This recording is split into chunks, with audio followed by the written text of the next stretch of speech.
solution. Do you know what I mean? Okay, moving on from that, I want to talk about giving back. And what I mean by that is it could be going to do step work with somebody, it could be doing service, it could be volunteering. So the importance to yourself, but also as an overall thing, what is the importance? How can you give back? So, what's the importance of giving back? What does it mean to you? For me, it's near enough everything, because what I've been given freely by other people has got me 9 months clean. Now I can give it back freely. And that's it. For me, that's the essence of recovery. And what about you? It's it's the ultimate sort of way to get out of your head. Yeah. Is to help someone out. That's the initial thing. You know, to stop us being in this, stop that going round, is to get out of our head and go and help someone else, and it takes away that self-obsession. But you really got to sort of. Everyone says that, like everyone goes help someone out, blah blah blah. But I initially think you got to help yourself first. Yeah. What use are you to someone if you're not fucking well? 100%. 100%. That's why we go through the steps first, and they're in order. Step 12 is then give it back. I initially think we got to work on ourselves first, but you know what I mean? Because what use am I to anyone if I'm still sick? No, 100%. But once you've done your steps and you continue to do them, when you start giving back, I know it says in the literature giving back, but it's where the power is. It's where the power is, taking someone through the work. And like Dave said, what's initially been given to us, it's our turn now. That's how we keep it. Well, it's like anything, isn't it? So we run a community centre. We share experience with people that we've had, because it's good for people to understand our story, because they might be right at the bottom, or they might have hit the bottom, and then they may be where you were. And when you can look at somebody and be like, not I don't mean idolise, I don't mean it like that, but you can look at someone and say, oh, they made it.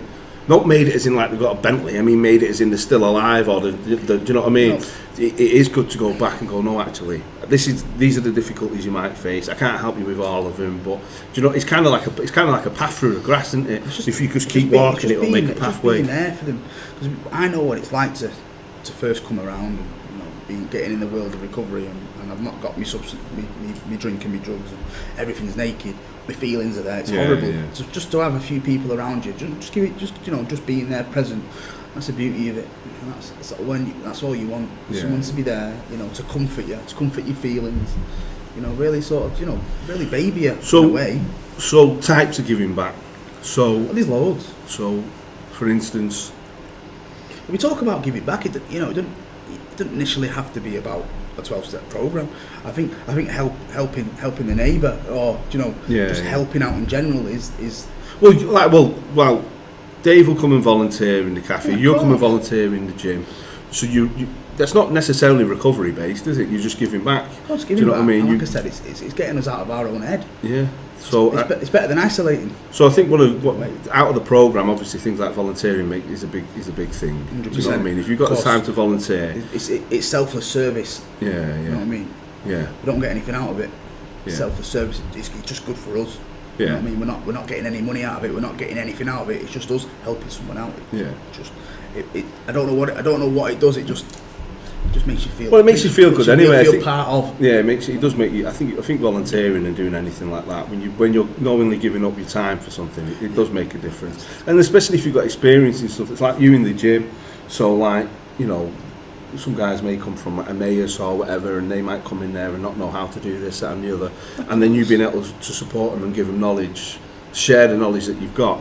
Makes a big difference. Yeah, 100%. Knowledge around a lot of stuff as well. A lot of people come in there and ask about recovery, 12 steps, a lot of mental health problems. I can sort of put myself in their shoes. Yeah. This is where I was when I was like going through what you're. Those kind of conversations are big as well, because they help that's you. The beauty of it. Conversations help you, don't they? 100%. Because they help you replay things in your head.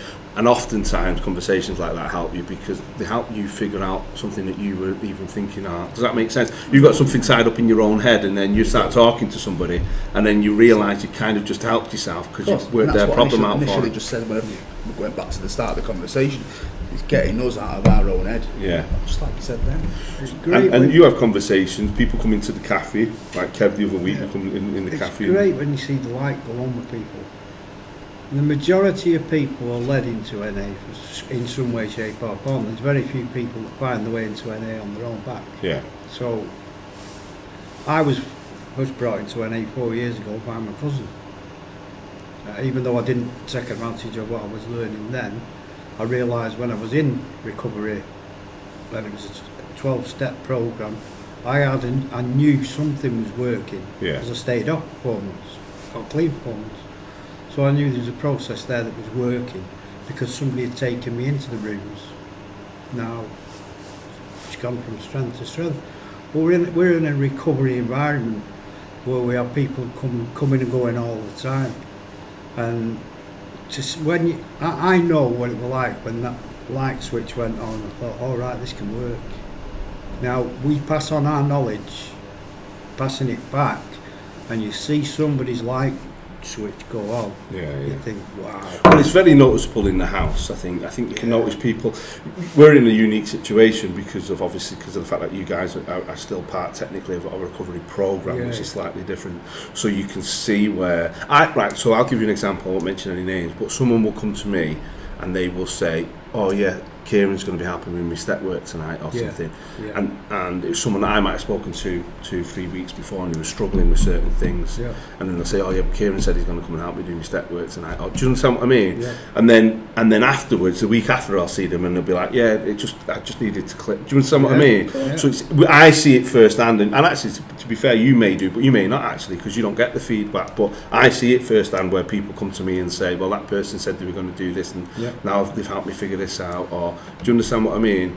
So I see the effect of that kind of giving back firsthand. There's also things like service, which is like at the meetings. So how does that work, and is that part of giving back essentially? It's part of the 12-step program. Can you explain the 4 suggested? Because that'll bring in service, won't it? Yeah, when you sort of go to a meeting, you listen to people share and you sort of promote what you have to do for your recovery. A lot of it's, let's call it the 4 suggested. So, regular meetings, service, sponsorship, and what's the last one? Steps. And step work. And that's it. So they're like the 4 pillars essentially of recovery. So you come and get yourself. You come do regular meetings. You find yourself when you're doing regular meetings, you'll get yourself a service position, maybe making brews or standing at the door and greeting people. And then after a while, you get yourself a sponsor.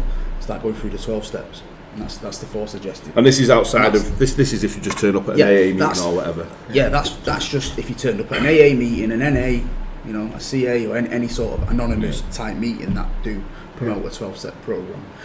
They promote the 4 suggested, so that's the baseline of it. And when you're doing that in some sort of form, you will recover.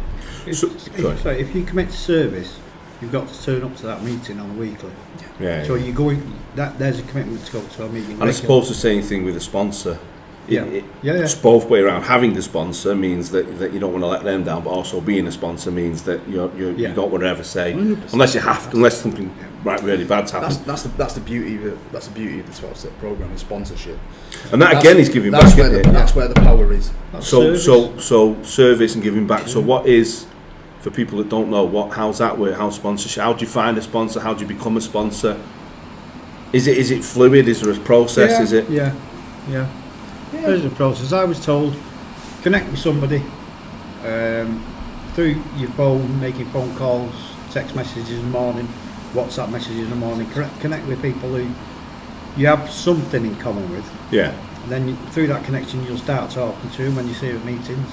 But you don't get a sponsor like we don't get a sponsor. I'm not going to get a sponsor until I've completed the 12 steps. Oh right, so you could be talking to someone now. Who's this sounds like courting. Like back in the day, isn't it? Well, basically, but you've got to find that connection with the person who's basically you're finding a new relationship. So back to relationships again. So the same kind. So that is what you. So you could start now, and have an intent of I don't mean you started with intent, because that implies that like you're being mischievous. I don't mean it. Yeah. Like that. What I mean is that you could just build a rapport with somebody now, and then think, actually, when I've done these 12 steps, I'm going to see if this person will be they've done mine. this. Yeah, They've done this process before you. And then do you ask them to be a Yeah. sponsor? Of course, you ask them. Oh, And right, They okay. take you through the step work. So you go through the work with them. They'll teach you about the 12 steps. They'll give you the knowledge, and then it's up to you to apply it. So people know, because again, if you don't know, you don't know, and it sounds daft. Yeah. But like sponsors have sponsors. Sponsors have sponsors. Yeah. Generational, isn't it? Well, that's what I was going to say. It's like when you hear Of like course. your Why psychiatrist has got to go early because they've got a psychiatrist appointment. It's like and you anything. think, what? Yeah, It's yeah. the same thing, isn't it? It's Yeah. like anything, you know. Yeah, I had one, a key worker. This was going back a couple of months, and he spoke about going to see his sponsor when he's not working, and he's 10 years in. And I went, what? Yeah. Well, what? You've got a sponsor exactly like that. Yeah. So I think you kind of answered this anyway, but so you do 12 steps, you get a sponsor, Yeah. and that sponsor will. Are they essentially there for moral support? So they're there to go through the step works, is that right? Yeah. Go through the step work. To ring him when you're struggling. Listen to you. And just go and get a coffee for him. Give you advice, stuff like that. You know, someone you really connect with, and you know who you really sort of. The way I found my sponsor was I listened to him, and I could hear my story. Yeah. You know. Yes, familiar experiences. Your experience. So if I hear my story in him and he applies the 12 steps, it's sort of similar, won't it? Yeah. You know what I mean? Yeah. So there's the identification. So, with that, and again, I think you've already answered this. So, you get a sponsor. When can you be a sponsor? I imagine there's no like you have to do 367 days. I don't mean that, but like in Thomas we do it's a 12-step program, but it's a diluted 12-step program. But there's what's called the Green and Gold, which is a more in-depth 12-step program. Yeah. So I would say that if you've been through the Green and Gold and done the 12 steps, then you've got the experience to sponsor people. So, but time could also be experience. Oh, yeah, definitely. Yeah, Not life experience. Not really. It's going through the work. That's the experience. Well, I didn't mean it. Let me explain. I didn't mean that. Sorry, let me explain it better. What I mean is, let's say he did what is classed as a diluted 12 steps. You couldn't sponsor someone on that. You'd have to go through the steps yourself and experience that. So, let me finish. So you do 12 steps. Okay. 12 depends what 12 steps we're going on about. The diluted version or the proper version. Right. So this is why I'm asking, because I don't know. So this is what I'm trying to say. Yeah. So you do your 12 steps, which is classed as you're diluted. Yeah. When you, even though you're where you are now, have a sponsor, that sponsor does the more complete one with you. Is what I'm asking. Yeah, of course. Right. So then you will have done right. Okay. I wasn't sure. Yeah. I wasn't doing something. I mean. So the 12 steps that the rehab promotes, is a diluted version down. Just a little bit of an introduction. So you get a tiny bit of knowledge. So but that's not what you go through with your sponsor then. No, that's different. That's just the process you go through in a recovery. Right, okay. So that's nothing to do with a sponsorship. Right. Yeah. The 12 steps are when you get your own sponsor and go through it, the green and you'll go right. I didn't. Right. Okay. Through it that way. Right. I see. That's when you do. And then when you've completed when you've completed it, you get into the end of that. You know, when you've got you might knowledge, be in a position to. Someone might ask you, and then you'd be in the position to take people through. Right. Okay. You know. So obviously it takes. Take a few years. Yeah, I was going to say it must take a while to get. I'm only step 9 now. Yeah. So I'm going on to my step 10 soon, nearly finished. Now that's on the Green and Gold. That's on the Green and Gold. Where I'm still on step 8 on the diluted. Right, so I I've see. still got a long way to go. Right. Okay. Right. I've been doing that for over 18 months. Yeah. And I've still got 3 steps to go. I don't know how long to go. It doesn't really matter. Yeah. But now I'm starting taking people through it myself. Yeah. Because I've got the knowledge. And that's how it works. So, last thing we'll touch on this anyway, because you do some stuff in other places as well. You don't need to say where, but you do some stuff in other places, going into doing groups and stuff, don't you? Yeah. And again, that is out of everything, isn't it? That's part of service. Yeah. So who helps you find them? Do you find them yourself, or? Of course. and that's going into like wherever you're going into. Going to prisons. It is an integral part of recovery. Yeah. Yeah, it's an integral part that we regularly go into these places. So I take it into prisons and detoxes where they can't hear the message on the outside. Yeah. So we promote it inside. Do you do 12 steps with those guys, or No, is it I just it's promote- more shared? Is it more like a meeting So, would be? so I can't really go into it too much. Yeah. But I can just say I go into prisons. So- I'm not going to say what fellowship, blah blah blah. Yeah, right. Just for the anonymous side. What I meant by that more than anything. Let me replay. What I meant was, you're not going to do steps. You're only to do group work. Yeah. No, so I'm going in for service for my fellowship. Right. Okay. Okay. Yeah. Right. You've mentioned you've been on a recovery wing. Yeah. That would be the essence of people on that recovery wing would then get a taste of what. So what happens is I'm, as you call, a panel leader. Yeah. And what I do, I take people in the recovery circle to do a main share. So I'll take them in every other week, once a month, or whenever I take them in, and they do a main share, share their experience, strength, and hope. Yeah, 20-minute message of their recovery and how they got to into recovery. And we just speak to the prisoners, speak to the people in the detox, and just try and get a little bit of drip feeding going on. Yeah. And it does work. It does work. Because you hear it. Yeah. Trust me, and you know, and it's just when they get on the outside, it's there. It's in the back of their head. You know, when they want to do some recovery. You know, we see it with certain people who are in recovery that have gone through this and are going through it, and it works. Yeah. But these people who life might have been jail for the rest of their life. Yeah. Now they've got an outlet to be able to stay out, Yeah. and it works for them.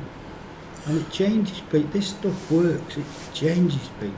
It really does. it's really good. Well, Amazing. to some extent, that's what you're doing now. Is giving back as Yeah. well. You're giving back to Yeah. an extent. We're going to share this, and hopefully people will hear something along there.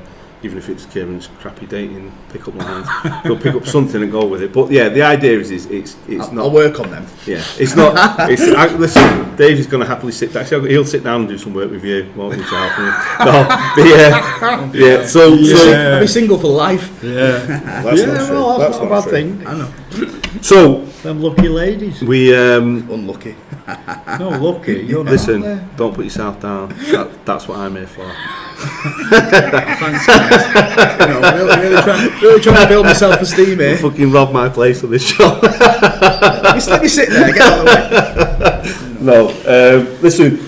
Again, that's what you're doing. That's what we want people to share the podcast. We want people to let it out. Yeah, definitely. Again, we're nearly done. I know you want to go to the gym. You want to have that you fit. I know you need some fibre.